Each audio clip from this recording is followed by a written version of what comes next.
किया कि मैं उस पत्रकार महोदय का मैं नाम ले रहा हूं, माननीय राजदीप सरदेसाई जी का। तो माननीय राजदीप सरदेसाई मेरे बॉस थे और उन्होंने उस स्टिंग ऑपरेशन को नहीं चलाया अपने चैनल पे। ये मनोज त्रिपाठी एक पॉडकास्ट में साफ साफ कह रहे हैं कि उन्होंने नहीं चलाया, सप्रेस कर दिया, सीडी को दबा लिया। क्यों दबा लिया? क्योंकि कांग्रेस पार्टी से इनका बड़ा याराना है और कांग्रेस पार्टी की सरकार थी, यूपीए की सरकार थी, led by Congress party. Manmohan Singh उसको लीड कर रहे थे। उसके बाद बात यहीं तक नहीं रुकी। उसके बाद मनोज रंजन त्रिपाठी तो बाद में कह रहे हैं, लेकिन जिसकी जानकारी मुझे भी है, जो आज मैं कहना चाह रहा हूं, जब ये मैं उनका माफीनामा देखा है, माफीनामा जरा दिखाइए। In the program titled IBN7 and Cobra Post investigation on Delhi's double agents aired on 6/12/2011 and 7/11/2011, an erroneous claim was made on the channel alleging that Mr. Ajit Singh Tokas, former BJP councillor Munirka, had demanded money in connection with unauthorized construction in Munirka, the area from which he was elected as a councillor. The Honorable Lok Ayukta had taken suo motu cognizance of the sting operation that was conducted, and after due adjudication via an order dated 26/3/2012, held that the second party had rejected multiple offers of gratification. There is no evidence on record to substantiate that Mr. Tokas ever demanded money in relation to any project. In fact, he denied it, as he said there is no such practice entertained in his Munirka ward by him. An apology is hereby extended to Mr. Ajit Singh Tokas for social and political reputational harm caused by the airing of the said program. It is further clarified that the investigation was undertaken by an external agency and the role of the first party, that is myself, was limited solely to anchoring the program based on the said investigation. माफ कीजिएगा, वो राजेंद्र टोकस नहीं है, अजित सिंह टोकस थे। अजित सिंह टोकस। तो अजित सिंह टोकस की जिंदगी, अजित सिंह टोकस साहब का के बारे में ये कह रहे हैं कि वो गलती से, और वो जो थर्ड पार्टी थी उन्होंने स्टिंग किया, और मेरी जो भूमिका थी वो सिर्फ एक एंकर के रूप में थी, और मेरा एक लिमिटेड भूमिका है। कोई बात नहीं है, लिमिटेड भूमिका है। आपने उनके ऊपर भरोसा तो किया, आपने उसकी जांच पड़ताल नहीं की। मिस कर जाए, जैसे अभी मैं स्लिप कर गया, राजेंद्र अजित की जगह राजेंद्र निकल गया, अजित सिंह टोकस हो गया, तो उसको आप माफी मांग लीजिए फौरन भैया कि मेरे ये स्लिप ऑफ टंग है, मैं नाम भूल गया, राजेंद्र सिंह टोकस की, अजित सिंह टोकस की जगह राजेंद्र सिंह टोकस बोल दिया। ये सब चलता है। लेकिन ये आप कि वो पैसे मांग रहे हैं, उनके पीछे पड़े हुए हैं, ये पूरे एजेंडे के साथ कि भारतीय जनता पार्टी का एक काउंसिलर इतना भ्रष्ट है, उसके बारे में अब ये क्लैरिफिकेशन दे रहे हैं। मित्रों, इन्होंने बजाबता रिटर्न क्लैरिफिकेशन भी दिया हुआ है अपने सोशल मीडिया प्लेटफॉर्म पे। रिटर्न क्लैरिफिकेशन है, उन्होंने लिखा भी, वीडियो भी बनाया, और वीडियो बना करके माफी भी मांगा। अब मैं आपके सामने ये जिक्र कर रहा था 2008 का। स्टिंग ऑपरेशन के बाद एक नामी पत्रकार ने आरोप लगाया कि वोट, कैश फॉर वोट जो था, वोट खरीदने के बदले सांसदों के वोट खरीदे गए पैसे दे करके, और उस स्टिंग ऑपरेशन में बहुत सारे नेता एक्सपोज हो जाते जिन्होंने मनमोहन सिंह को मदद की थी, और उसमें एक मशहूर राजनेता थे जो अब इस दुनिया में नहीं है, माननीय अमर सिंह। अमर सिंह साहब भी उस स्टिंग ऑपरेशन में इन्वॉल्व थे, और यह जानकारी वहां पहुंची। स्टिंग ऑपरेशन से सब कुछ पता चल गया कि कैश फॉर वोट कांड हुआ है, लेकिन चूंकि कांग्रेस की सरकार थी, उससे कांग्रेस की सरकार पर कुछ खतरा हो सकता था, और कांग्रेस की सरकार के साथ तो इनका बहुत ही बड़ा याराना है, दोस्ताना है। उन्होंने नहीं चलाया। बदले में क्या मिला? बदले में इन्हें पद्मश्री मिल गया,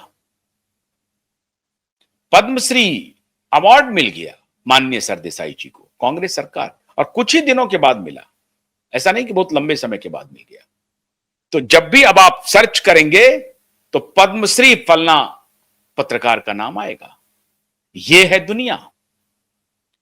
झूठी खबर चलाने, फ्रॉड करने और खबर को सप्रेस करने के बदले में किनको अवार्ड मिलता है वो देखिए।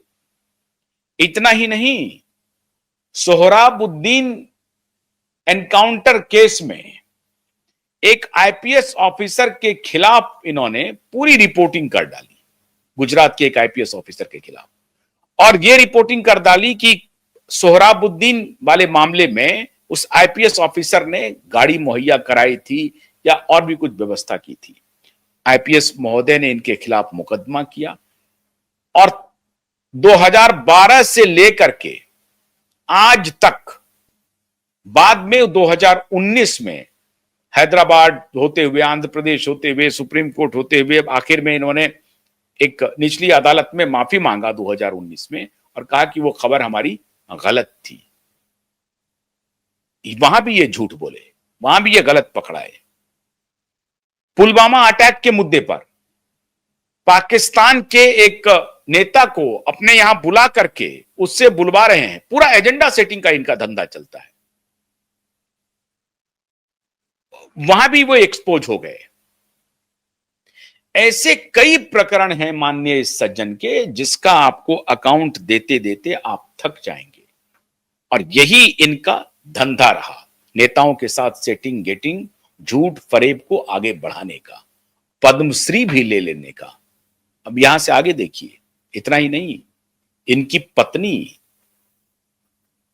तृणमूल कांग्रेस से राज्यसभा की सांसद भी बन जाती है। माननीय सागरिका घोष तृणमूल कांग्रेस की राज्यसभा की सांसद हैं। इनके ऊपर, खुद के ऊपर आरोप लगे। राष्ट्रपति प्रणब मुखर्जी इनको डांट चुके हैं बजाबता। कई लोगों ने, मुकेश अंबानी का इंटरव्यू ले रहे थे, मुकेश अंबानी ने इनको डांटा है कि आप जैसे लोगों को मैं सीरियसली नहीं लेता हूं। इसलिए नहीं कि ये पत्रकार बड़े थे और बहुत ही कठिन सवाल पूछ रहे थे, बिल्कुल नहीं, प्रामाणिकता का सवाल है। इनके ऊपर प्रामाणिकता जचती नहीं है, इसलिए मुकेश अंबानी भी बोल गए कि साहब आपको मैं सीरियसली नहीं लेता हूं, क्योंकि वो ठकुर सुहाती कर रहे थे मुकेश अंबानी की। प्रणब मुखर्जी को भी ये अननेसेसरी ग्रिल कर रहे थे, वहां पकड़ाए। कहा जाता है कि सोनिया जी और प्रियंका जी के घर में तो इनकी, मतलब समझिए, बेखौफ एंट्री हो जाती है। जब मर्जी तब फोन किया, बुला लिया इनको। ये हैं माननीय पत्रकार महोदय। अब आप समझिए, इन्होंने रिया चक्रवर्ती को अपने साथ इंटरव्यू, ये वही पत्रकार हैं जो आप आज माफी मांग रहे हैं, ओपनली वीडियो के द्वारा लिख करके माफी मांग रहे हैं कि मैंने जो खबर चलाई थी वो गलत थी। थर्ड पार्टी का बहाना बना रहे हैं कि कोबरा पोस्ट ने उस पे स्टिंग कर दिया था, मैंने सिर्फ एंकरिंग की थी। ये सब बहाना बना रहे हैं। इनकी थू हुई कब? अमेरिका गए ये 2019 में, और ये जो टाइम्स स्क्वायर है वहां पर ये कुछ इंटरव्यू ले रहे थे मोदी जी के बारे में, या कुछ भी हुआ, इनकी थू हुई वहां पे। अब आप कह सकते हैं खैर चलिए, वहां तो ट्रोल आर्मी हो गया जी, भाजपा के समर्थक कार्यकर्ताओं ने इनके खिलाफ हमला बोल दिया। लेकिन क्यों हमला बोल दिया? इसलिए कि एजेंडा इनका यही है, एक पार्टी विशेष को बदनाम करना, एक नेता विशेष को बदनाम करना। गोधरा कांड की जो रिपोर्टिंग हुई, ये कहते हैं कि लाशों पर राजनीति, लाशों पर कैरियर। इनका करियर ही बना हुआ है लाशों पर। गोधरा कांड में माननीय सज्जन, ये एक और इनकी उस वक्त की दोस्त हुआ करती थी, इनके सहयोगी हुआ करती थी, माननीय बरखा दत्त जी, इन सबों ने वन साइडेड रिपोर्टिंग की, लगातार एजेंडा के तहत कॉन्टिन्यूअस रिपोर्टिंग करते रहे। और आज भी लोग ये मानते हैं, इनकी रिपोर्टिंग को सच मानते हैं।